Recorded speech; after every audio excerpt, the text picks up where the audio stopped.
ನಮಸ್ಕಾರ ಪ್ರಿಯ ಕೇಳುಗರೆ, ನೀವು ಕೇಳ್ತಾ ಇದ್ದೀರಿ ಜನಧ್ವನಿ ಸಮುದಾಯ ರೇಡಿಯೋ ಕೇಂದ್ರ 90.8 ಕಂಪನಾಂಕದಲ್ಲಿ ಸರಗೂರಿನಿಂದ ಪ್ರಸಾರವಾಗುತ್ತಿದೆ. ನಾನು ನಿಮ್ಮ ರೇಡಿಯೋ ಕೇಳುತ್ತಿ ಪ್ರೀತಿ. ಭಾರತ ಸರ್ಕಾರ ಎಲೆಕ್ಟ್ರಾನಿಕ್ ಮತ್ತು ಮಾಹಿತಿ ತಂತ್ರಜ್ಞಾನ ಸಚಿವಾಲಯದ ಮಾಹಿತಿ ಭದ್ರತಾ ಶಿಕ್ಷಣ ಕಾರ್ಯಕ್ರಮದ ಅಡಿಯಲ್ಲಿ ಇಂದು ನಾವು ಒಂದು ಬಹಳ ಮುಖ್ಯ ವಿಷಯದ ಬಗ್ಗೆ ಮಾತನಾಡುತ್ತಿದ್ದೇವೆ. ಅದು ಸಾಮಾಜಿಕ ಜಾಲತಾಣದ ಸುರಕ್ಷತೆಯ ಕುರಿತು. ಅಂದರೆ ಸಾಮಾಜಿಕ ಜಾಲತಾಣ ಎಂದರೆ ಏನು, ಇದರಿಂದ ಆಗುವಂತಹ ತೊಂದರೆಗಳು ಹಾಗೂ ಸುರಕ್ಷತೆಯ ಕುರಿತು ತಿಳಿದುಕೊಳ್ಳೋಣ.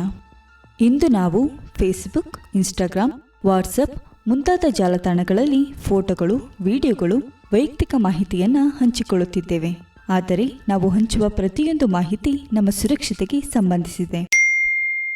ನಾನು ಈಗ ಮೈಸೂರಿಗೆ ಹೋಗುತ್ತಿದ್ದೇನೆ, ಮನೆ ಖಾಲಿ ಇದೆ ಅಂತ ಪೋಸ್ಟ್ ಮಾಡಿದ್ದೇನೆ. ಅಯ್ಯೋ, ಇದು ತುಂಬ ಅಪಾಯಕಾರಿ.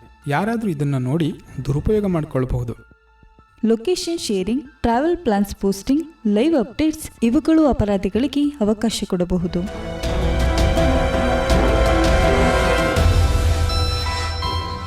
ಫಿಶಿಂಗ್ ಮತ್ತು ನಕಲಿ ಲಾಗಿನ್ಗಳಿಂದ ಆಗುವಂತಹ ತೊಂದರೆಗಳ ಬಗ್ಗೆ ತಿಳಿದುಕೊಳ್ಳೋಣ.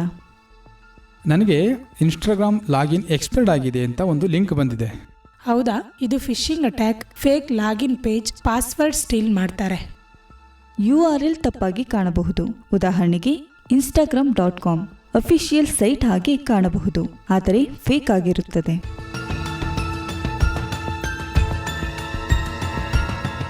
ಹಾಗೆ ಈಗ ಅಕೌಂಟ್ ಹ್ಯಾಕಿಂಗ್ ಬಗ್ಗೆ ತಿಳಿದುಕೊಳ್ಳೋಣ. ಓ, ನನ್ನ ಅಕೌಂಟ್ ಹ್ಯಾಕ್ ಆಗಿದೆ. ನನ್ನ ಹೆಸರಿನಲ್ಲಿ ಮೆಸೇಜ್ ಹೋಗ್ತಿದೆ. ಹೌದಾ? ನೀನು 2FA ಎನೇಬಲ್ ಮಾಡಿದೆಯಾ? ಇಲ್ವಲ್ಲ. 2FA ಇಲ್ಲದಿದ್ದರೆ ಅಕೌಂಟ್ ಹ್ಯಾಕ್ ಆಗುವುದು ಸುಲಭ. ಜಾಗೃತರಾಗಿರಿ, ಸುರಕ್ಷಿತರಾಗಿರಿ. ನಾವೀಗ ಸಾಮಾಜಿಕ ಜಾಲತಾಣದ ಸುರಕ್ಷಿತ ಕ್ರಮಗಳ ಬಗ್ಗೆ ತಿಳಿದುಕೊಳ್ಳೋಣ. ಮೊದಲನೆಯದಾಗಿ ಸ್ಟ್ರಾಂಗ್ ಪಾಸ್ವರ್ಡ್ ಸ್ಟ್ರಾಟರ್ಜಿ. ಕನಿಷ್ಠ 12 ಅಕ್ಷರಗಳನ್ನು ಹೊಂದಿರಬೇಕು. ಅಂದರೆ upper case, lower case, numbers, symbols ಇರಿಸಿ ಪಾಸ್ವರ್ಡ್ ಇಡುವುದು ಉತ್ತಮ. Example: Karnataka at 2026 #safe. 2 factor authentication 2FA password ಜೊತೆಗೆ OTP ಅಥೆಂಟಿಕೇಟರ್ ಆ್ಯಪ್ ಹ್ಯಾಕ್ ಆಗೋ ಸಾಧ್ಯತೆ ಕಡಿಮೆಯಾಗುತ್ತದೆ. ಮೂರನೆಯದಾಗಿ privacy setting customisation. Who can see your post, friends only, who can contact you limit. Over sharing ತಪ್ಪಿಸಲು ನಿಜವಾದ ವಿಳಾಸವನ್ನು ಹೇಳಬಾರದು, ನಮ್ಮ ಫೋನ್ ನಂಬರನ್ನು ಕೊಡಬಾರದು, ಬ್ಯಾಂಕ್ ಡೀಟೇಲ್ಸ್ ಅನ್ನು ನೀಡಬಾರದು ಹಾಗೂ ಟ್ರಾವೆಲ್ ಪ್ಲಾನ್ ಅನ್ನು ತಿಳಿಸಬಾರದು.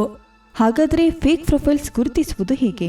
ಪ್ರೊಫೈಲ್ ಫೋಟೋ ಕಾಪಿಡ್ ಆಗಿರಬಹುದು, ಫಾಲೋವರ್ಸ್ ಕಡಿಮೆ ಆಗಿರಬಹುದು, ಹಾಗೆ ಹೊಸ ಅಕೌಂಟ್ ಎಂದು ಕಾಣಿಸಬಹುದು.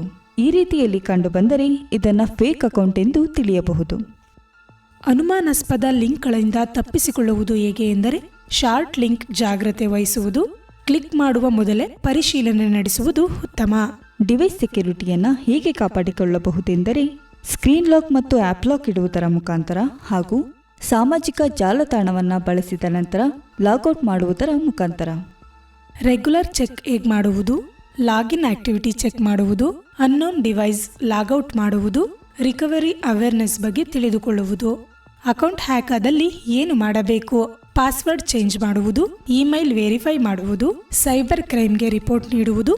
ಹೆಚ್ಚಿನ ಮಾಹಿತಿಗಾಗಿ 1930 ಕರೆ ಮಾಡಿ cybercrime.gov.in ನಲ್ಲಿ ದೂರು ನೀಡುವುದು. ಸಾಮಾಜಿಕ ಜಾಲತಾಣಗಳು ನಮ್ಮ ಜೀವನವನ್ನ ಸುಲಭ ಮಾಡುತ್ತದೆ, ಆದರೆ ಸುರಕ್ಷತೆ ನಮ್ಮ ಕೈಲಿದೆ. ಜಾಗೃತರಾಗಿರಿ, ಜವಾಬ್ದಾರಿಯಿಂದ ಬಳಸಿ, ನಿಮ್ಮ ಮಾಹಿತಿಯನ್ನು ಕಾಪಾಡಿಕೊಳ್ಳಿ.